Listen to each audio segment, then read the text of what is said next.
no person, no other human being, no other primate, no fellow mammal of mine, however clever they may be, is in any position to say that they know God's will, or God's word, or God's desire or intention. This information is not accessible to human beings. Therefore, my first statement is this: those who do claim that they know are already, in a sense, discredited. They're deluded, and in a sense, they're the first ones who have to concede that the argument goes on without them, because we have to be awed, all of us, more and more, all the time, more and more awed at that, as we discover how much more there is to know by how little of it we do know or can know. It's only those who say they know they are certain we have to distrust, a priori, if I can use that expression. Those of us who say the rule of doubt and of uncertainty, which also governs all other observable principles in the universe, I think you're entitled to say that until something like evidence is produced, we're entitled to be free of it.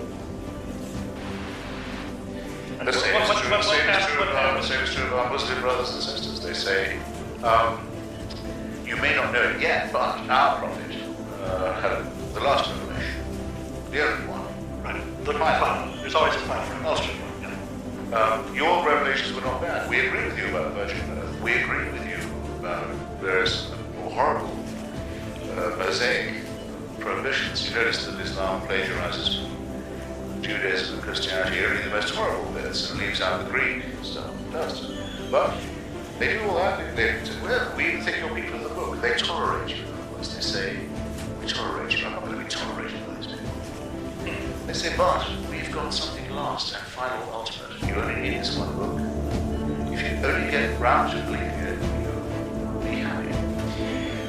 But we can't be happy until you do. Now, I'm very sorry. I'm extremely sorry to say this, and I'll put it as mildly as I can, but I decline to be spoken to in that tone of voice by anybody. I hope that's plain. Fair enough. I hope that's absolutely plain. I won't be talked to like that. I'm not going to be tolerated by the embarrassment of an illiterate Middle Eastern peasantry. No, I just, I know. Better off not growing. We've all, this. On this question of who's boss, and why I don't think the Eternal Father idea is a good one. I'm sure I'm not the only father here. I have 3 children. My job as a father is to get out of their way, to do my best for them, and then make room for them. What if I was to say to them, oh, don't worry, I'll always be here. Not as in, I'll always be here for you, as in, I'm never going away. You'll never see the back of me. You'll never get to say goodbye to me. No, I'll always be here. In fact, I'll be here long after you've died. In fact, I'm rather looking forward to that, because now I can sit in judgment on you. This is not even a benevolent form of despotism, is it? When you allow yourself to think about it. It's somewhat worse than I was saying before about the way that religion makes people first be terribly abject, and then terribly solipsistic, and arrogant, and conceited. If it were true that all these things are attributable to an eternal Father who is unknowable except by those who claim, as Dr. Lennox does, sources of information denied to me and many other people, what would it mean at the minimum? It would mean we were living under an unalterable, unchallengeable dictatorship, which might or might not be benign. With no assurance it would be benign. In my view, benign dictatorships are the worst, but that's another story. It would mean we were subjected to everlasting, round-the-clock surveillance, waking and sleeping. We would never have a private moment. Everything we did and thought would be known and supervised and invigilated, and either rewarded or punished. Even Big Brother, in George Orwell's 1984, couldn't be absolutely sure what all his subjects were thinking, but there was the crime of thought crime. You couldn't be charged with it. Under the divine dispensation, no problem. You're convicted of thought crime before you even had the thought, because everything is knowable. And how would the God who convicted you know? Because he'd already created you full of dirt and sin and wickedness. That's part of the design. And the horror of it, the fascistic element of it, is this. You're created sick, and then you're ordered to be well. So you're created full of dirty thoughts and wickedness and wrong ambitions and and impure and foul nature, and then you're told you better cure yourself pretty fast, otherwise I won't be answerable for the consequences. This is the worst imaginable kind of freedom, and I have to say I distrust those who wish that it were true. In my opinion, the original emancipation, the first emancipation that humans must undergo is the freeing of themselves from this man-made and mind-forged malleable. You might be asked, why don't I want it to be true?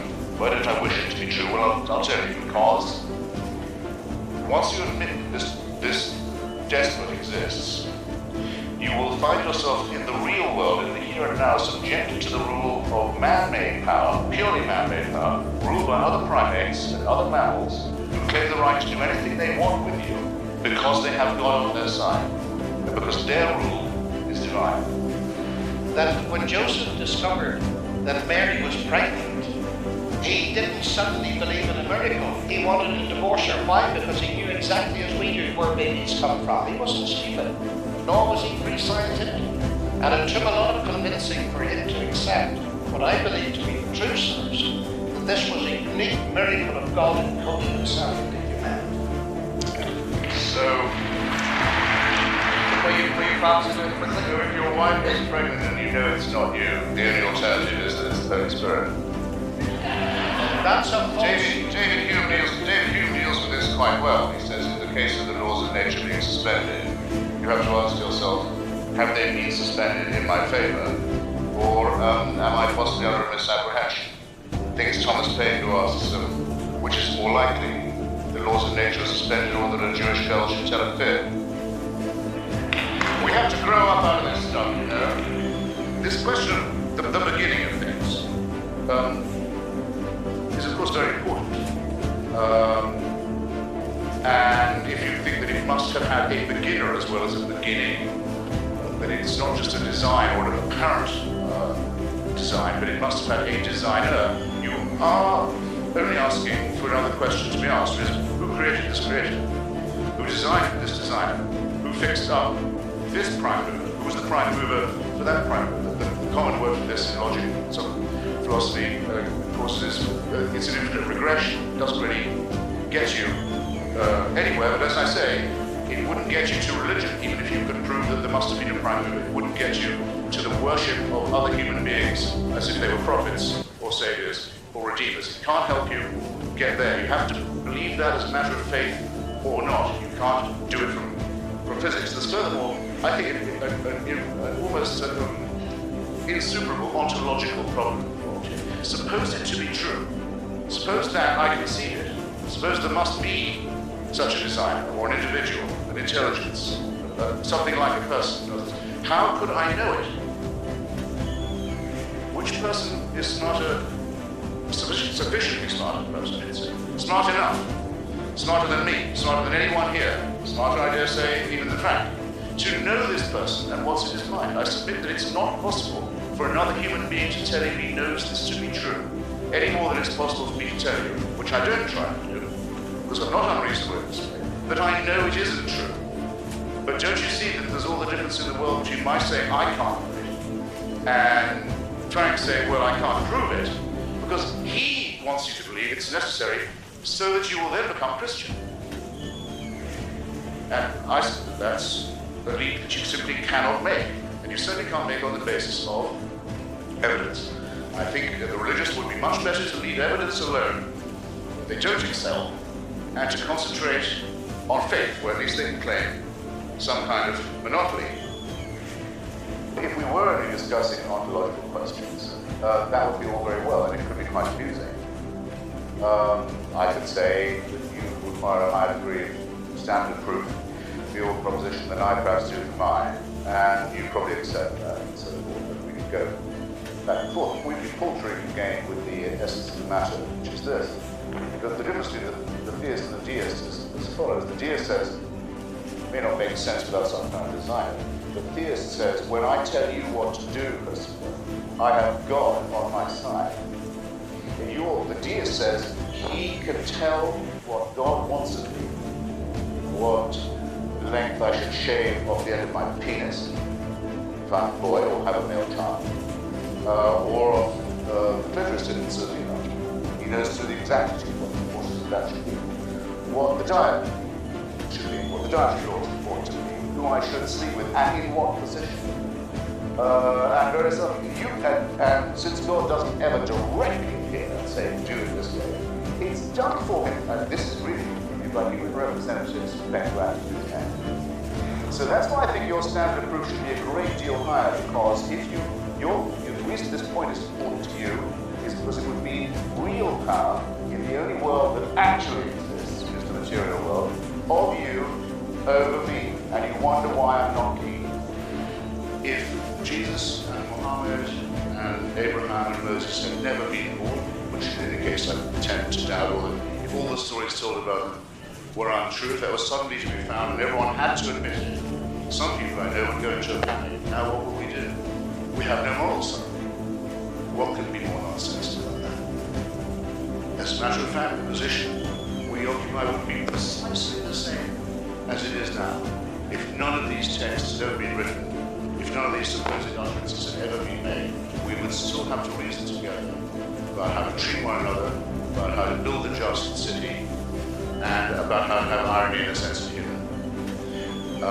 So that's my answer. And I think the idea that there's a supernatural dictatorship required for us to think about our duties and responsibilities to each other is the most sinister idea ever invented. These questions cannot be referred up to a celestial dear leader.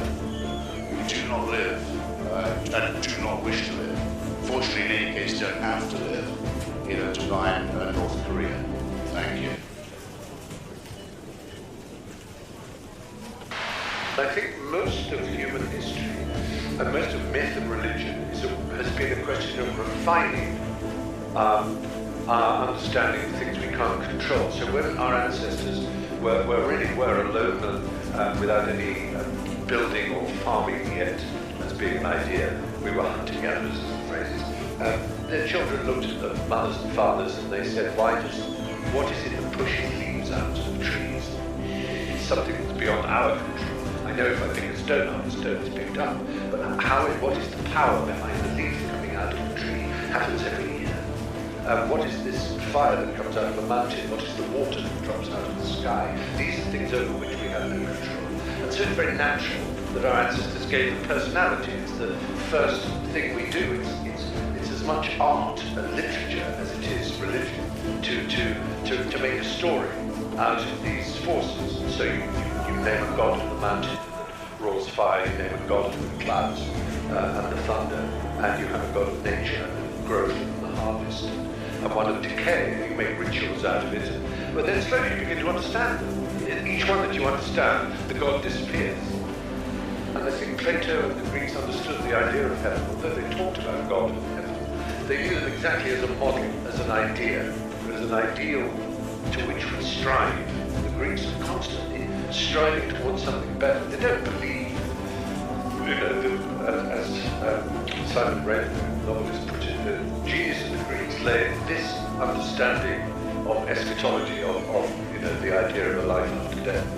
And it was put by Simon, I think, the Greek, who said, any single person who tells you they know what happens to a human being after they have died is either a liar or a simple, obvious thing to say. But the Greeks had that.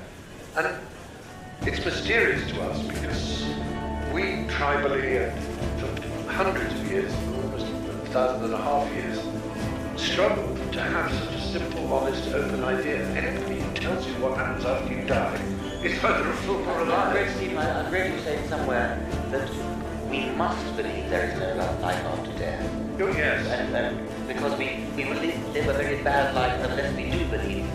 If we think this is just a preparation. Absolutely. Yeah. I remember being shocked before he shocked us for other reasons by Mel Gibson. When I know there's all but he was being interviewed. This is in the 80s, at the very height of his young stardom, when he was the coolest man on the planet. And I had no idea that he belonged to this particularly severe Catholic sect in Australia with his father, if I remember wrong. But with the interview said, I believe I read somewhere, Mel, that you believe in life after death. And Mel Gibson said, well, I know one thing for a fact. There's got to be more to it than this. I thought, what? What? Even if you were just an ordinary guy, to say, oh yeah, there's America, there's Australia, there's Europe, there's the Lake District, there's the poles, there's the deserts, there's the tropics, there's the bushes, there's the galaxy, there's the universe. But there's got to be more than that, surely. But not only that, you are a star who can have as much sex as you can eat, and as much money as you could possibly demand, and you feel it's somehow not enough, you know? And this idea that, and of course, all kinds of obvious ways of knowing that religion, you know, uses the afterlife and the threat of something better as a way of forcing people to put up with what they've got. But yes, I do believe that even on its own terms, if you believe in an afterlife, it limits this life. Yes. You know, you've got to, as Oscar Wilde said, try the fruit of every tree, of every orchard in the world. Some will be bitter and some will be too addictive and so on. But if you, and so I often say to religious people, I said, you know, I would say, well, suppose, you know, a Calvinist appears against, you know, St. Peter says, so what did you make of cannabis sativa, the plant? Oh, I never tried that. No. The idea how much effort went into making this very special plant. I'm not saying you should have nothing but did you try it? Well, what about wine? Oh, no wine touching my lips. You fucker, do you know how complex the grape is? Unique of all fruits. You don't have to add sugar for it to turn into this remarkable drink, and you didn't even bother to try it. That's such an extraordinary idea. I mean, I think that people should, on your deathbed, you should be thinking, damn it, I never drank milk from the armpits of the Nepalese virgin, or whatever it is. You know, I don't know, that wouldn't be my particular one, but some people, you know, I never climbed Kilimanjaro, I never, you know, there's so much. That's so usually what it is. And you walk up to the pearly gates and you are confronted by God. What will Stephen Fry say to him or it?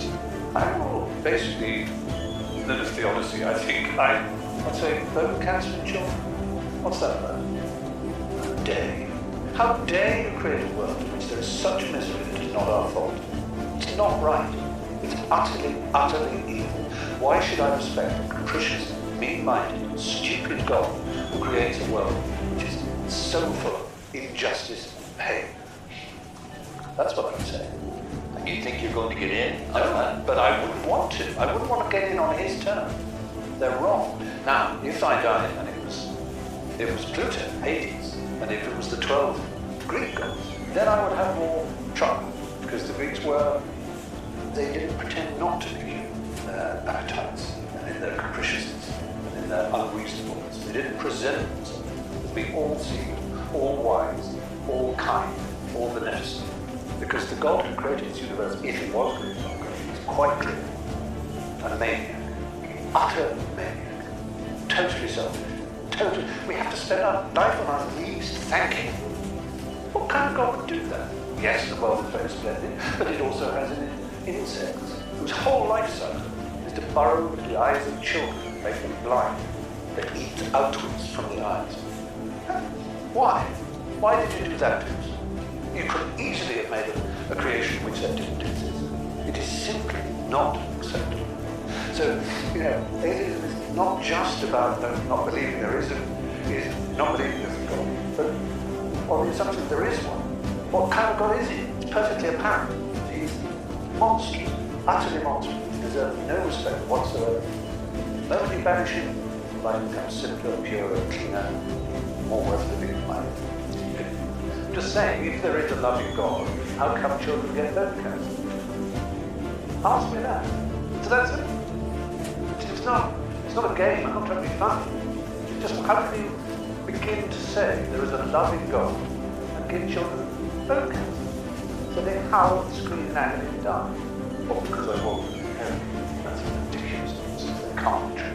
There are certain things that science can't explain.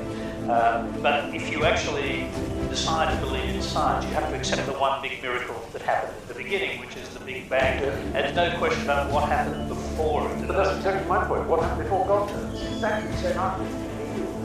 Isn't it basic logic collapses that point of Russell straight away? Yes, there's this rather feeble thing that people say, science doesn't know everything. And then suddenly, therefore, then proceed to see what we said is science knows nothing. All right. There isn't a science in life that science knows everything. Any science would be incredibly disappointed if they felt the end of science had come. The last sum would be done, the last apprehension about the universe being made. The Large Hadron Collider, they're all terribly tiny possibility that they expose on field won't discover, won't be proven. Then the standard model will have to be totally rewritten, and that'll be something brilliant for science. If you want to hear something that a scientist usually says, it's I don't know. Because that's the basic tool of science, is to take your ignorance and to try and find out. It's that simple. The pleasure of finding things out is to find them. Now, as humans, we don't spend our time, unless we are scientists 24 hours a day, just finding things out. We live, we love, we make mistakes, we wonder why this happens to us in a metaphysical, emotional, moral, social, sexual way. We have all kinds of worries and fears, disturbing thoughts about life in the universe. And science can't even begin to count them, and no scientist will claim that it does. But that doesn't mean that Genesis is true. That doesn't mean that Sunni Muslims are right to blow up Shiite Muslims. It doesn't mean that Hindus are right to blow up Muslims in India. None of that follows from the basis that science doesn't know everything.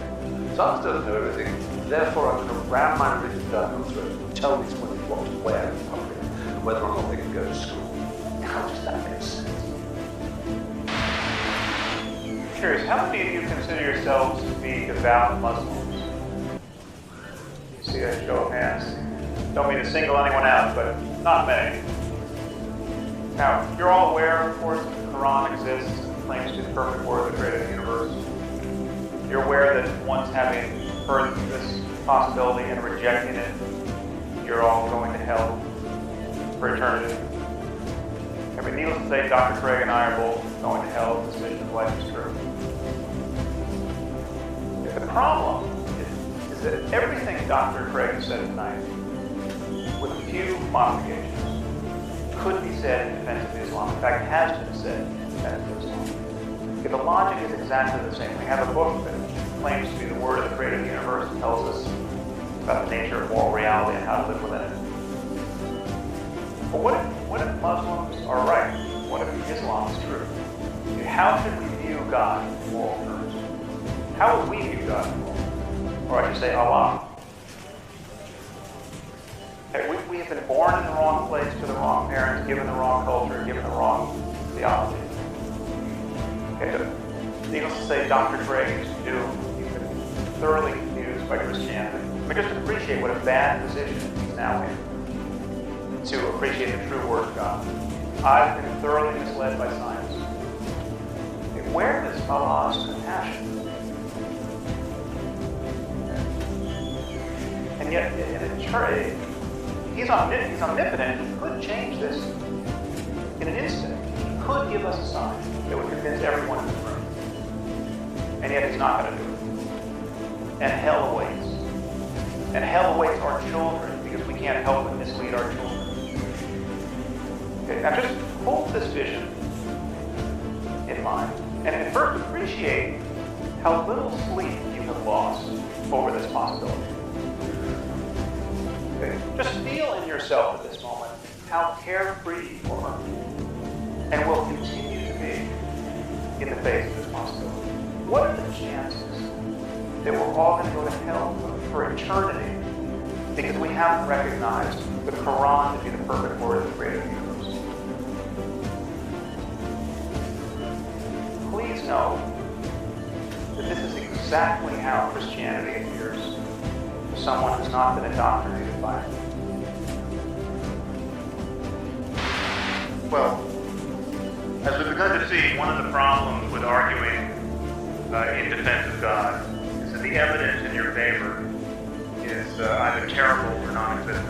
What we've heard from the other side and from the middle is that science is so complicated and counterintuitive and obviously incomplete that this leaves room for the God of Abraham. Okay, that's basically the argument. That scientists don't understand everything. We don't understand how the first complex molecules self-assemble. Indeed, we don't. Scientists are the first to admit when they don't know. So the arrogance is very much on the side of those who would put their Iron Age faith in the place of genuine scientific ignorance. Now, the other side has been playing hide the ball with the articles of faith. Okay, let's be very clear about this. I'll speak about Christianity specifically just for ease. Christianity is based on the notion that the gospel account of the miracles of Jesus is true. Okay, this is what you have to reject Christianity. You don't have to prove the universe to be absent of God. You don't have to, in the same way that you don't have to go find that Poseidon or Zeus or any of the thousands of other dead gods are absent from the universe. With Christianity, it is a textual claim about the veracity of the Bible. Consider what this amounts to. Bible scholars agree that the first Gospels were written decades after the life of Jesus. Decades. And of course, we don't have the original manuscripts. We have copies of ancient Greek manuscripts, which have thousands, literally thousands of discrepancies between them. Many of which show signs of later interpolation, which is to say that people added passages that then became part of the canon. There are whole books of the canon, like the Book of Revelation, which for hundreds of years were not included because they were deemed false gospel.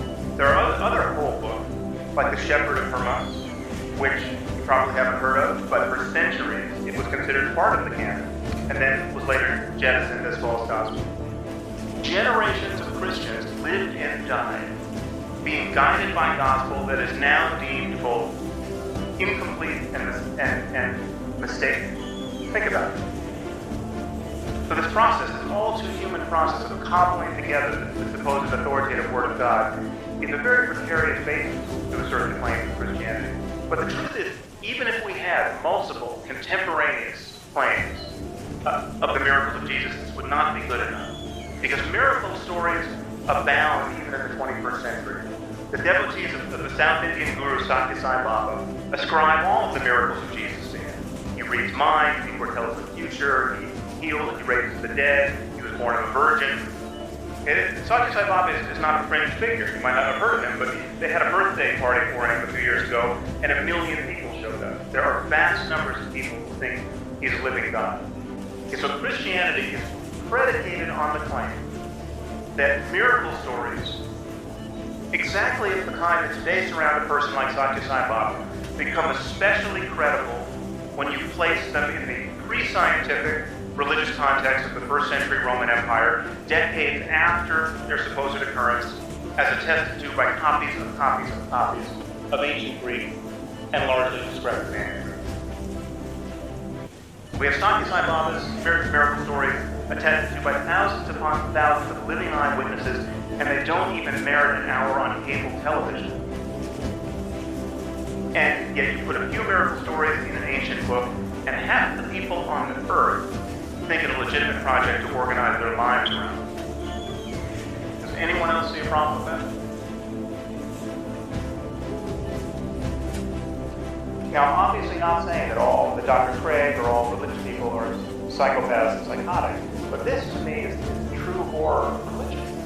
It allows perfectly decent and sane people to believe by the billions what only lunatics could believe on their own. Okay, if you wake up tomorrow morning thinking that saying a few Latin words over your pancakes is going to turn them into the body of Elvis Presley, you have lost your mind.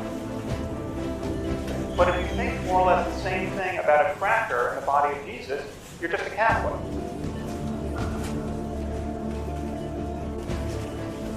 And I'm not the first person to notice that it's a very strange sort of loving God who makes salvation depend on believing in Him on bad evidence. Well, I want to return to this core issue, which is belief. Because that really is the issue. Without belief, religion evaporates. Without belief, science evaporates. We're talking about claims and their evidence. And we're talking about what you think is true about the nature of the universe. Presumably you don't believe in Zeus. If someone stood here and said Zeus was the greatest scientist, you would not have applauded. Okay, let's talk honestly about what we think is true. The truth is that religion, as we speak of it, Islam, Christianity, Judaism, is based on the claim that God dictates certain books. He doesn't code software, he doesn't produce films, he doesn't score symphonies, he is an author. And this claim has achieved credibility because these books are deemed so profound they could not possibly have been written by human authors. Please consider for a moment how differently we treat scientific claims and texts and discoveries. Isaac Newton went into isolation for 18 months starting in the year 1665. When he came out of his solitude, he had invented the calculus. He had discovered the laws of motion and universal gravitation. He had single-handedly created the field of optics. No one thinks this was anything other than a man's labor. And it took 200 years of continuous ingenuity on the part of some of the smartest people who ever lived to substantially improve upon Newton's work. How difficult would it be to improve the Bible? Anyone in this room could improve this supposedly inerrant text scientifically, historically, ethically, spiritually, in moments. If God loves us and wanted to guide us with a book of morality, it's very strange to have given us a book that supports slavery, that demands that we murder people for imaginary crimes like witchcraft. The true basis for hope in our world is open-ended conversation, and religion has shattered our world into competing moral communities. What we have to convince ourselves of is that love and curiosity is enough for us, and intellectual honesty is the guardian of that.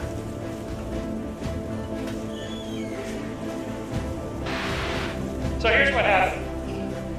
About 5,000 to 7,000 years ago, these small bands of hunter-gatherers began to coalesce into chiefdoms and states. As long as the numbers are small, informal means of behavior control and moral enforcement operate quite well. As soon as the numbers are too large for these informal means, shunning, making people feel guilty, gossiping about them, making them feel embarrassed for their bad behavior, as soon as the populations are big, there's too much opportunity for free riding and for cheating the system, taking advantage of it, and getting away with it. So two institutions evolved.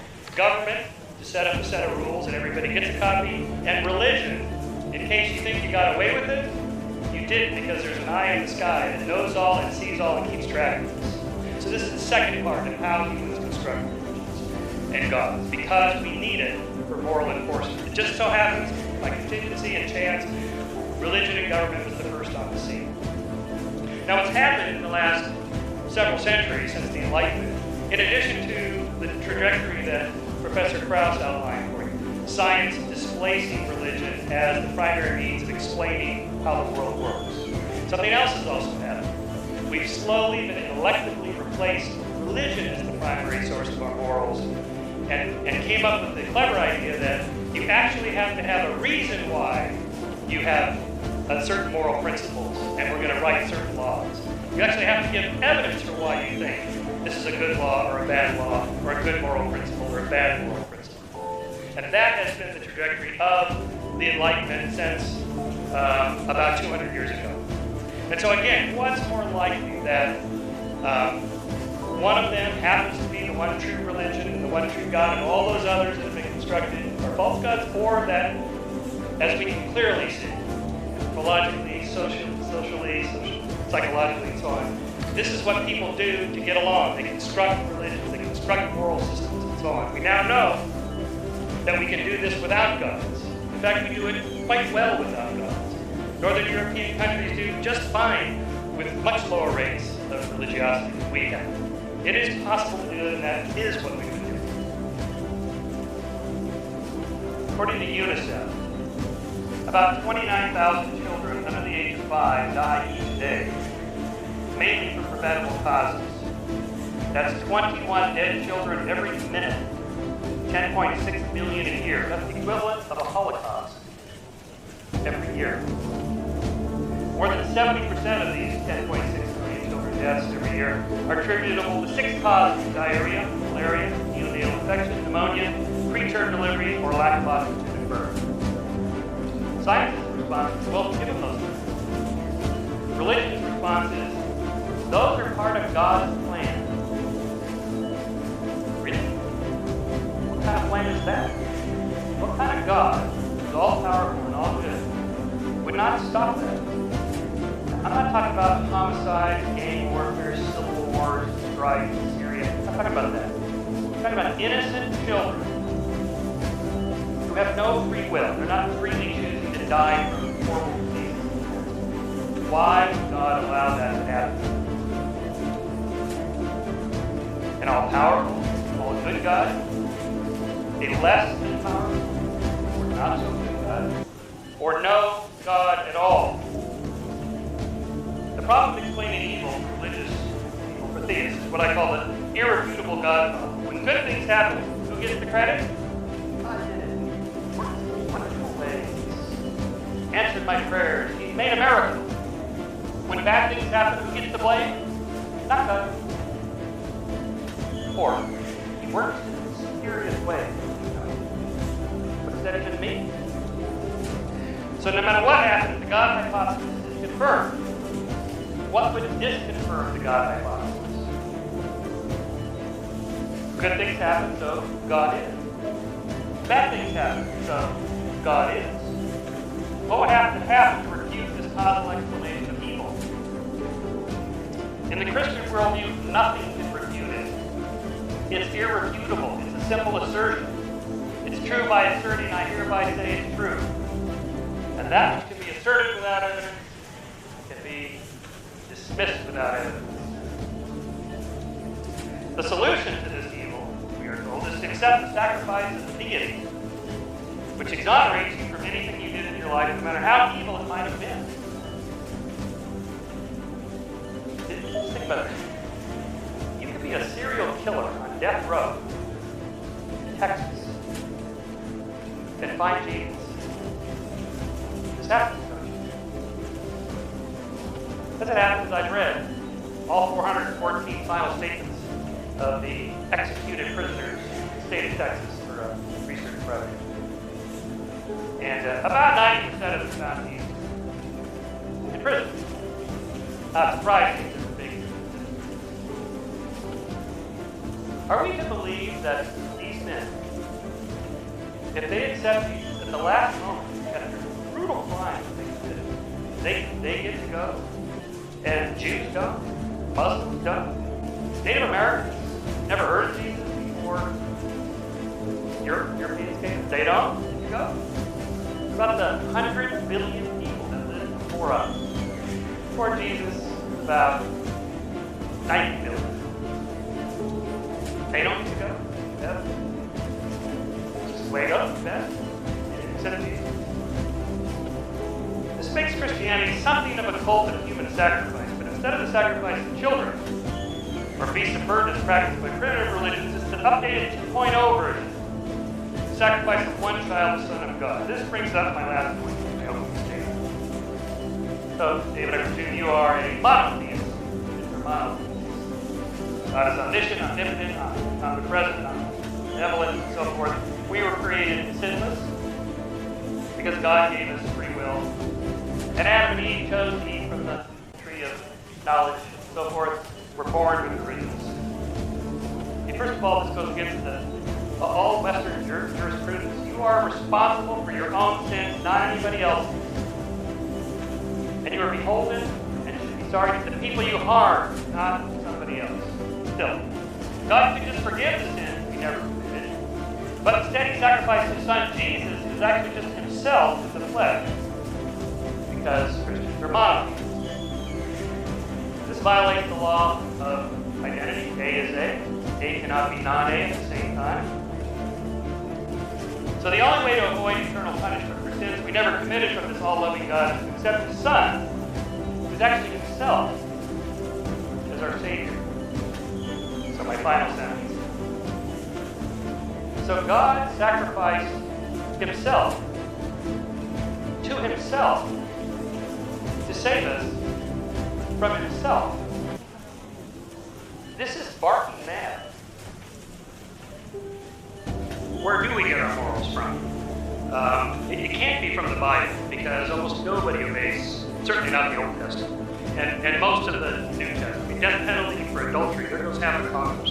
Nobody is going to do this, right? So we pick and choose, we cherry pick from the holy books based on something else that's happened that I referenced in my opening statement of there's been this other change that's happened, this secularization of morality. That is, you have to actually have good reasons for why you hold certain moral principles, and you should be able to articulate that. And so that's been the change here. So even if you and I both listen to this still small voice within to decide what's right or wrong, I'm claiming you're not getting it from the Bible, and I'm not either. We're getting it from somewhere else. I think we evolved this propensity to have moral emotions, and then culture tweaks them, and it's been getting progressively more moral. But like a popular thing in Skeptic Magazine is psychics and people that can telekinetically move objects with their mind or so on. And there's an example of this where there's a man who can move the cursor on his computer just by thinking about it.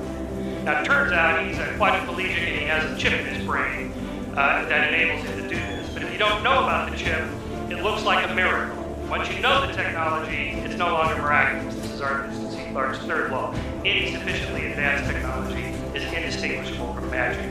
I contend that there's no such thing as the supernatural and the paranormal. There's just the natural, the normal, and the stuff we haven't explained yet. When something unusual like that happens, we should go searching for the mechanism behind it. Is there a chip in the brain?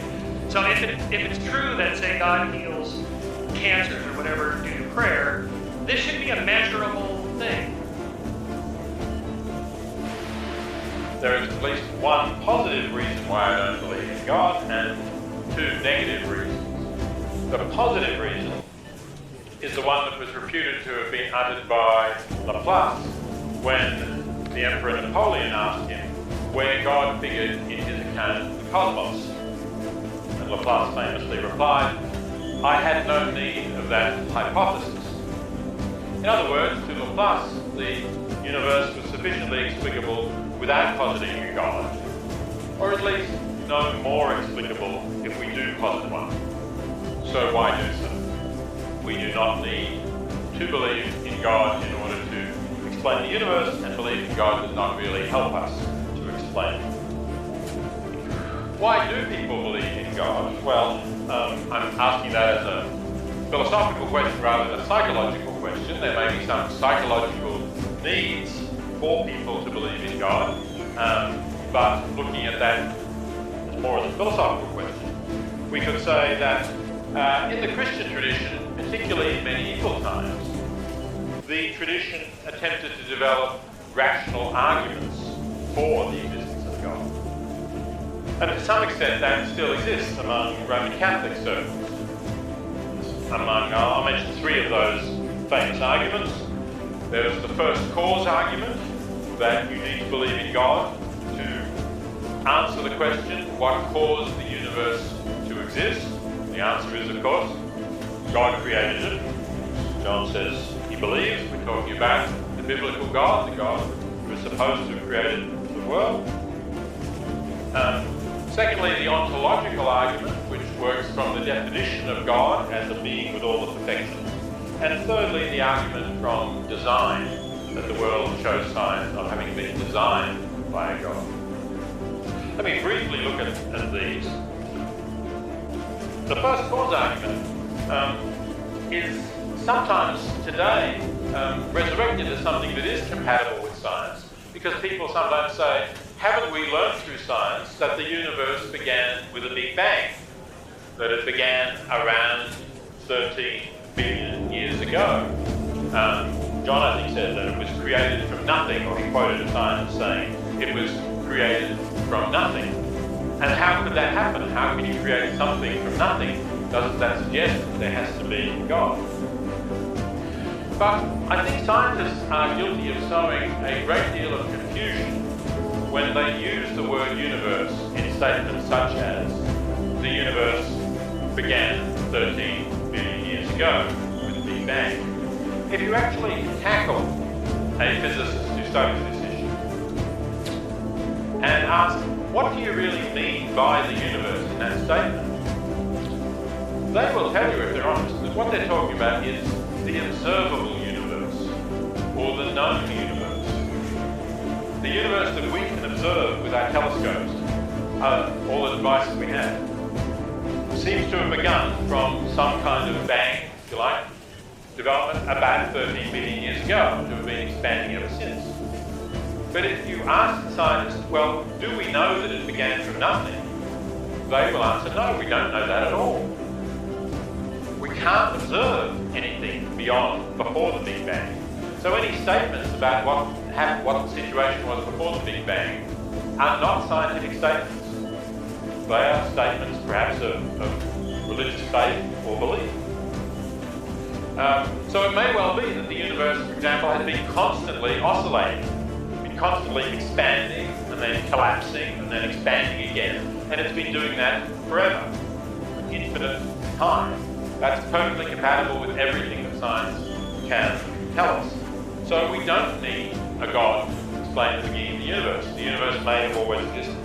And indeed, if we think that, as the first cause argument runs, everything has to have a first cause, then of course that argument applies to God as well. If we're allowed to say God needs no first cause, then we ought to be allowed to say the universe needs no first cause. Well, it's not that we recognize each other as equally human, it's that we recognize as equally capable of suffering. And that's why the boundary of our species shouldn't be the boundary of moral concern. Now, in your remarks about the fact that gorillas don't follow these principles, you're confusing the issue of who is a moral agent and who is a subject of moral concern, you might say a moral patient. Of course, you have to have a certain level of cognitive capacity or rationality to be a moral agent. And that's why a human child of a year old is not a moral agent, and a human with severe brain damage may not be a moral agent either. But they are still moral patients. That is, it still matters how we treat them because they're capable of suffering. It's in the capacity to suffer that I believe that we're equal. And if you ask what's the moral foundation of that, it's what I said before in talking about Jefferson. It's our capacity to put ourselves in the position of those beings and to say, how would I like it if I were like them? And answer, I wouldn't. And that incidentally is not specifically a Christian. You've recognized the golden rule, of course, but that's not specifically a Christian nor even a Judeo-Christian precept, but one that you find in many other cultures. In fact, I would say in every culture with a developed ethical tradition. I think at their foundation, all religious belief is irrational insofar as it believes in a deity or a supernatural force or something of that sort. But I put it that way because it depends a lot on what you call a religion. For example, Buddhism is often regarded as a religion, but at least in its purer forms, it doesn't presuppose the existence of a deity. I think Buddhism is an interesting example where if you look at the practice of Buddhists in many countries, they become superstitious and they appear to believe that putting prayers somewhere or lighting a candle or something or other is going to somehow affect something that they're hoping for or make things go well. But I think in purer forms of Buddhism that isn't true. So you could say that Buddhism is perhaps a philosophical, ethical way of life rather than a religion. And if you take that out of the religious teaching and other things like Buddhism, then I would say that all of those religions are ultimately irrational. Now, some may be more irrational than others. Some may have stranger and weirder and more bizarre beliefs than others, undoubtedly. But I think that given, and I should say also, given what we know about the world now, I mean, I don't think it was necessarily irrational for people to have religious beliefs before we could explain things. I mean, if you were living in earlier times and you saw thunder and lightning, and maybe it wasn't irrational to think, wow, there's some great big guy up there who's angry and is, making this noise and these flashes. But, now we understand what thunder and lightning is, and we have no reason to believe that that is in some way a sign of a God. So I think it depends on our circumstances. But given the kind of knowledge of the world we have today, I think belief in a deity, particularly a deity in the Bible of that sort, is irrational. At least the theist can console the sufferer and say, well, this life is not the only thing that there is, and give them hope of eternal life after death, and so on. That this is perhaps, again, an explanation for the prevalence of religion. An explanation because it offers us comfort in a universe that does perhaps appear to many people to be bleak, especially if you've been brought up with the belief that the universe has some kind of overarching purpose and we're going to live eternally and so on. It can seem bleak to say, no, there really is no overarching purpose to it, it just exists, and we are mortal. We're going to be on this earth for 10 or 20 or 50 or 70 or 80 or if we're very lucky 100 years, but that's really going to be it. That's all there is. After that, the body dies and consciousness does not survive. I can easily understand why people find it consoling to believe that that is not true. But that should not be a reason for you to believe it being true. We can't just shape the universe in accordance with our wishes and desires. We can tell ourselves all sorts of fairy stories in that way. I think we have to look at the universe as it is. And although it may appear bleak, I think it's still a fascinating place, a place in which we can have our own purposes. There's no, as I said, no overarching purpose to its creation, but we can still feel we are here in the universe. There are many things we can do. Things, of course, we can do things that we enjoy, but we can also find purpose in trying to reduce the amount of suffering that exists in the world, which, as I said, both atheists and Christians do. And we can feel that if we have, by the time we die, by the time we reach the end of however many years it is, we have left the world a somewhat better place than it would have been if we'd not lived, then at least perhaps we can die with some sense of fulfillment and satisfaction because we have done that. And for me, I have to say, that's enough, and that's all that I can believe in. I think people think when we criticise religion, we're criticising people who are religious, which could be further from the truth, because we think they're victims too. Absolutely. I mean, the word Islamophobia is all about that. People think that if you criticize Islam, you're criticizing Muslims. Quite the contrary, they're the primary victims of Islam. Well, exactly. I think the really sick-making thing is people who think because they're agnostic and they can't know just for sure, therefore the likelihood is 50-50. Yeah. Very different.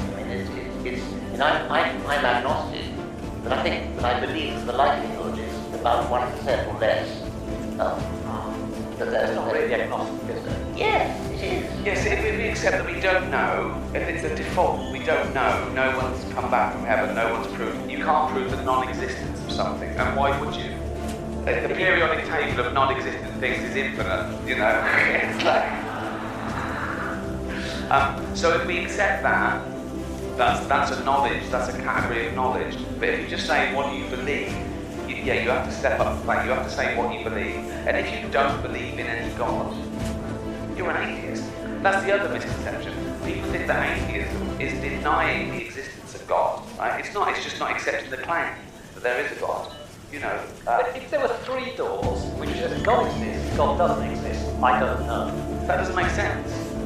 There's three doors, it says God exists, doesn't exist, I don't know. But you not knowing is irrelevant to where there is or isn't a God. You've done a sleight of hand there on a category mistake, because one is knowledge and two are beliefs, right? One is actual. No, what? No, there's always... I'm saying three is always there. If you have to choose one, it's... I believe there's a God. I don't believe there's a God. I don't know is irrelevant then, isn't it? The other question, of course, I would have is, and this is a common sense question, is why did God choose Arabic, or Aramaic, or Greek? I mean, doesn't he speak English? Well, the Americans always think he does, which is why they invented the Mormon religion. So the question I want to ask is, what makes sense is to ask, and not the details of the Quran, which I don't want to dwell on, because it's just one of 1,000 different religions, all of which make the same claim, and all of which, if you look at them a priori, are equally ridiculous from an a priori common sense notion. For example, and I got this from my late friend Christopher Hitchens. Is it sensible to assume that humans evolved their present form somewhere between 250,000 to a million years ago? So you have a God who creates a universe and has 4.5 billion years of life evolving, and then Homo sapiens evolved and live in incredibly awful conditions, and for 250,000 years, and suddenly, in the middle of the desert, in a cave where no one can see it, he takes some poor schmo and says, I'm going to tell you the truth. And not only that, I'm going to allow you to save humanity. And in fact, if people don't believe you, they're going to go to hell for eternity. And we can talk in great length, in great sadomasochistic length about the torture they're going to have, and we can all enjoy it. Now, what about all those poor 250,000 years of people, of real people who were struggling to exist and survive, of poor people who were existing before that God decided to give his revelation to Muhammad? Why that?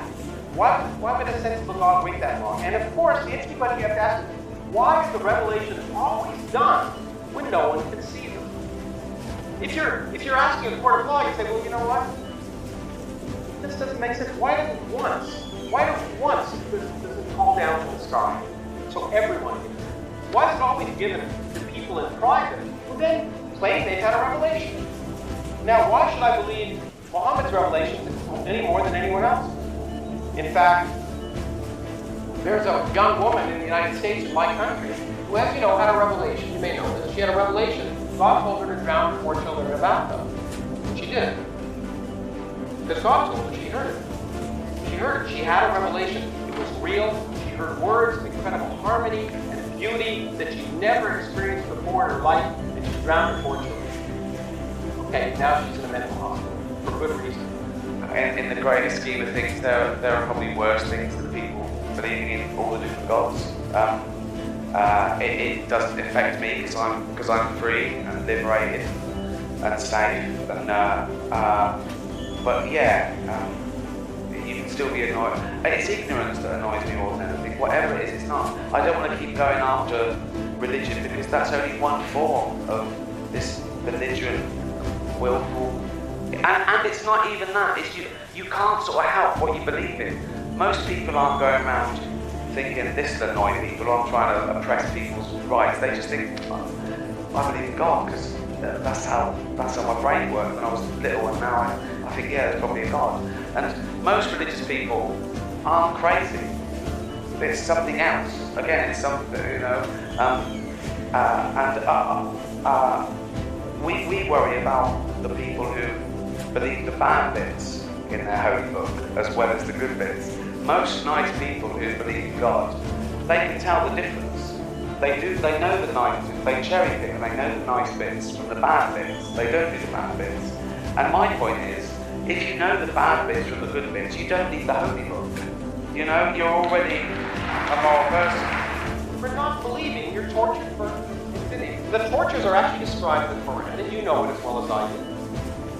And the point is, if you just ask yourself common sense, if you were a divine being, say you had an ant colony that you made in your house, would you be offended if those ants didn't pay homage to you 5? Well, let's start with 50 times a day before Muhammad cut it down to 30 and then 5. Would you be offended if those ants didn't pay homage to you 5 times a day?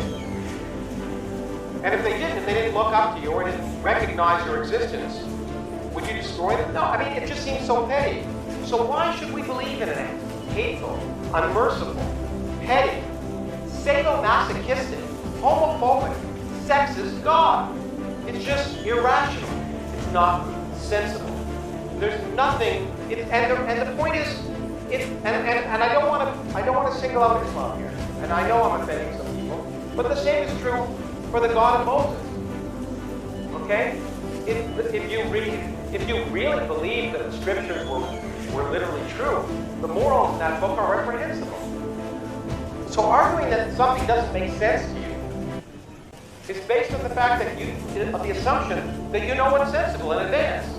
But we don't know what's sensible in advance until we explore the world around us. Our common sense derived from the fact that we evolved on the savannah in Africa to avoid lions, not to understand quantum mechanics, for example. As I've often said, common sense, our deductions might suggest that you cannot be in two places at once. That is crazy. But of course, an electron nothing can be, but it is. It doesn't make sense because we didn't evolve to know about it. We learned about it. We force our idea of common sense to change. It's called learning.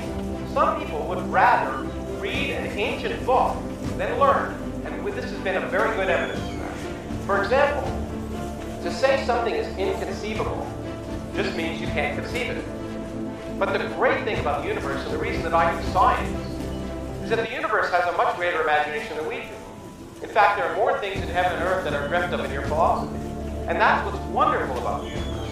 Things that are inconceivable happen all the time. And what that does is that expands our mind. And expanding our mind to conform to the evidence of reality is common sense. And that's what, when you call atheism, that's what that is. That's just saying, I'm going to accept the evidence of reality, and if something seems like it contradicts the evidence of reality, or is irrational,